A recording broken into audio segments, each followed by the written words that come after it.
Welcome to the LitChix podcast. We are Mary Ellen Humphrey, Hello. and I am Susan Landrigan, and we're coming to you from the Innovation Studio at Lakeshore Center for the Arts in Westfield, New York. Today, we're going to discuss the Lakeshore Center for the Arts Writers Conference and the 2025 Writers Contest. Two different things. And I don't know anything about the conference other than the date. So if you could let me know. I'm going to give you a primer here. So I moved here in 2018 from New Hampshire, and my first thing on my agenda once I got settled was find a writing community. And I wanted to go to a writers' conference. The only one I could find is in Pennsylvania. And so ever since then, I have said to myself, Western New York needs a writers' conference. If you look at the county, we have like 120,000 citizens in Chautauqua County. And if only 1% of them, which is the national average, are writers, well, that's over 1,000 writers. Mm-hmm. And writers benefit greatly from a day dedicated just to the topic of writing. Mm-hmm. So a writers' conference, thanks to a grant, a very nice grant that we received from the Northern Chautauqua Community Fund.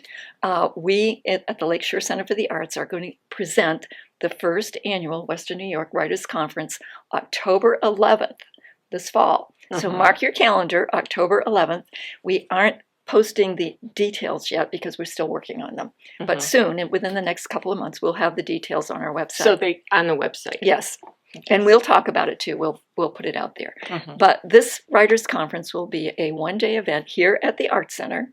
It will start at probably 8:30 in the morning till 9 for your networking and signing in. And we will have guest speakers who are knowledgeable about writing topics. It could be publishing, editing,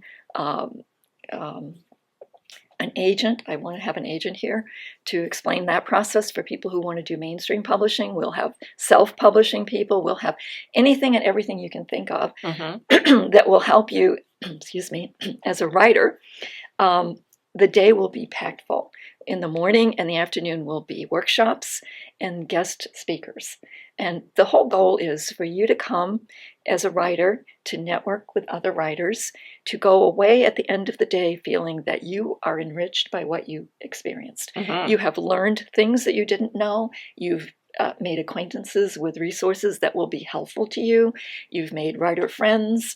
You've done. I want you to leave here feeling it was worth your time, and you definitely want to come back next year. Mm-hmm. So, and this is, I'm inspired by this because of my experience many, many years ago at the Maui Writers Retreat and Conference.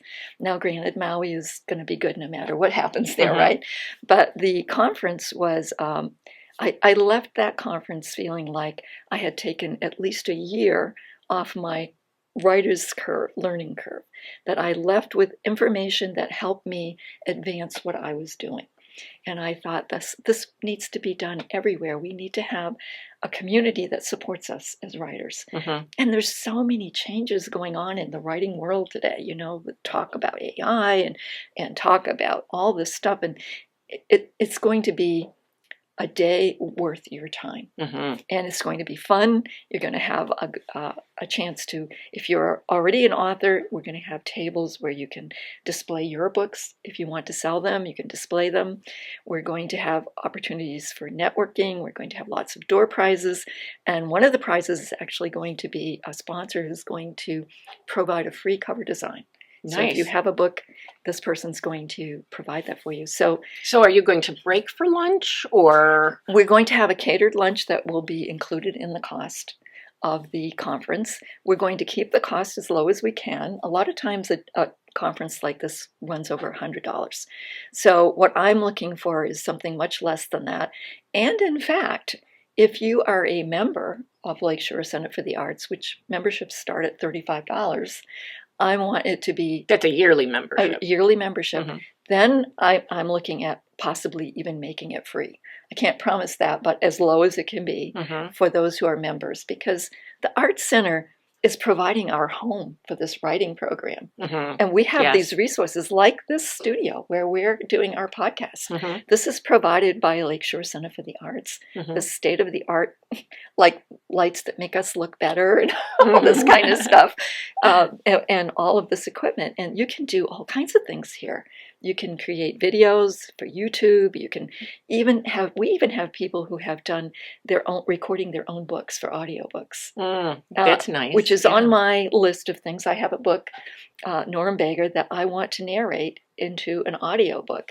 And I need to get in here, schedule some time with a couple of the people. Now, Westfield, New York is in October. It's a nice place to be in October. It is. Yeah.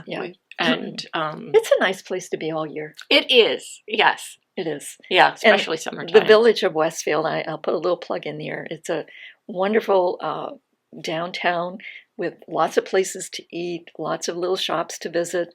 I live here. I retired and moved here because I can walk to just about everything. Mm-hmm. I can walk to my doctor. There's a hospital I can walk to. There's eye doctors. There's dentists. There's a grocery store. Now, if you're traveling from out of town, there are several options for mostly Airbnbs. We do have quite a few Airbnbs in Westfield, in the town and the village, and we also have the YWCA.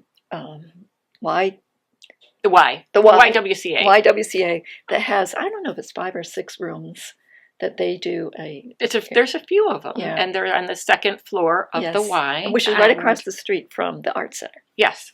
So if you decided to come from a long distance and you want to stay overnight, this is right here.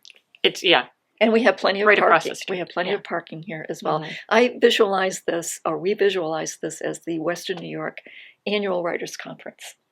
And part of the fun of a conference like this is meeting other people and sharing. So you might share things like, well, what's your writing life like?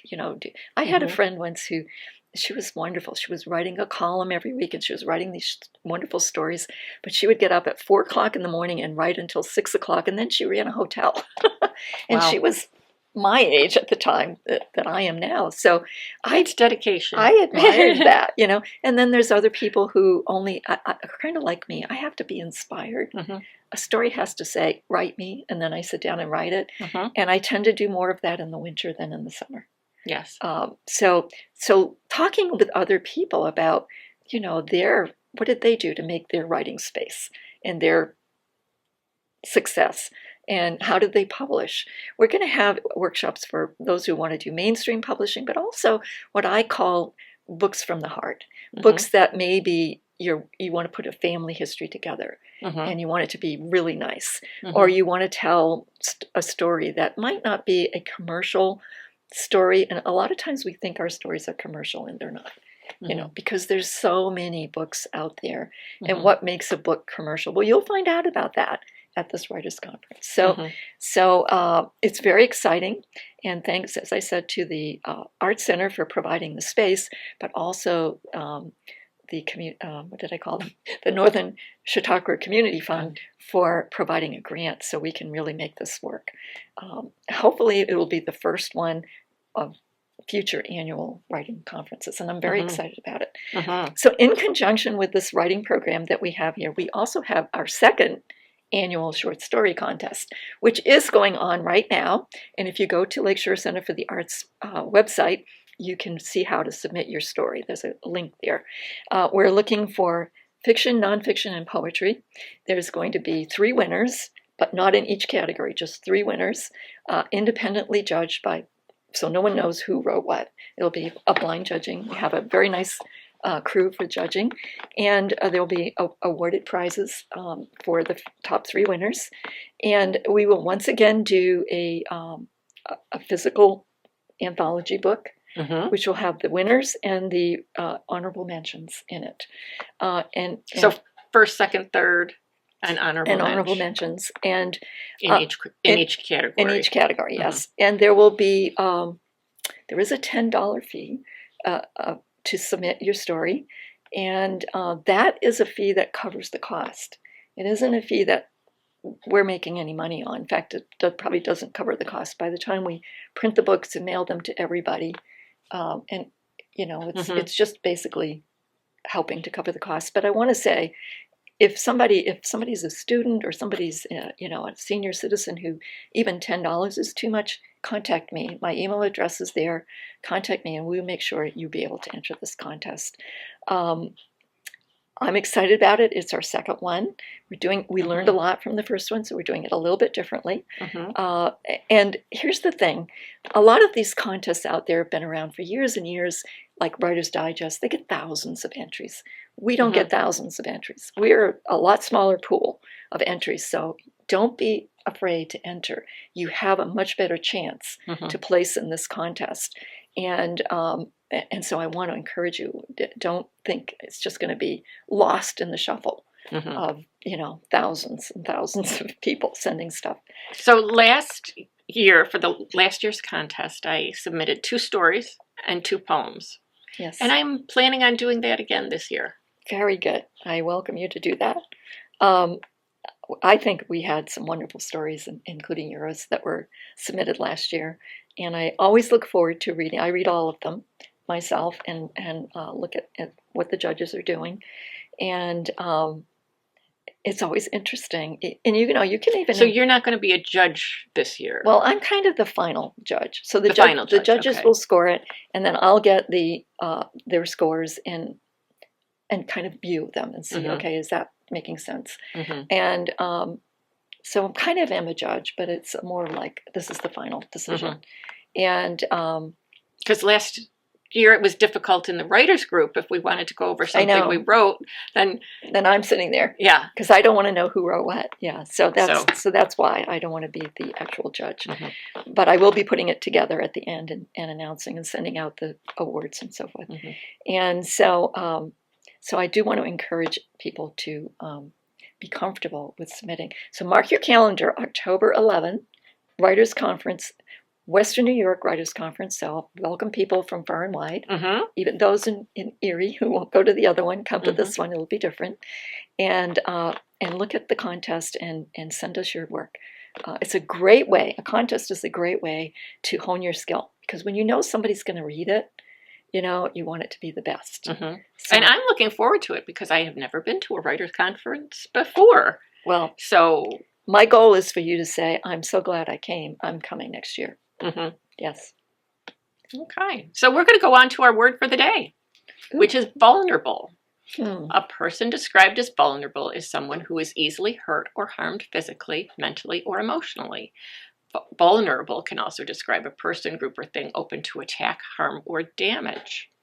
That's interesting because there's really 2 distinct parts to that. The person is vulnerable because I'm, sensitive or whatever. Feeling. Yeah. And then the being vulnerable because of where I'm at or who's around me or the circumstances. Right. Yeah, that's a very interesting. And I think as a writer, that's part of my concern, that we have a nurturing and supportive writing community, and in the process of critiquing and sharing your work, so that people don't feel vulnerable, right, putting their stuff out there or even right in front of other people. And it is hard when you first start to read your stuff, and that's part of it. It's reading out loud and you hear your story, go, oh.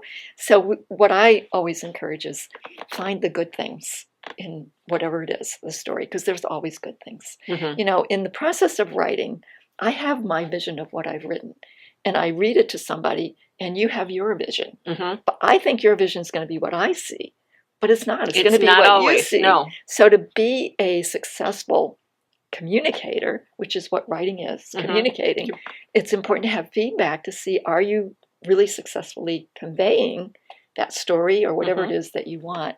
And so in the critiquing process, we need to be sensitive to especially new writers. Yes. That this isn't easy. This is tough for a lot of people. It's kind of like my baby. Don't criticize my baby. And so we have to be positive. We have to look at what's good. Right. And then maybe pick one thing that you see that sort of stands out. You use a lot of passive verbs, ing words. It's better if you use active verbs, then your story will flow. One little piece, and then everybody listening also benefits from the critiquing that you're doing. Yes. So that's my philosophy on writing. Well, thank you for spending time with us today. We value your feedback, and we'll see you next week. Happy writing!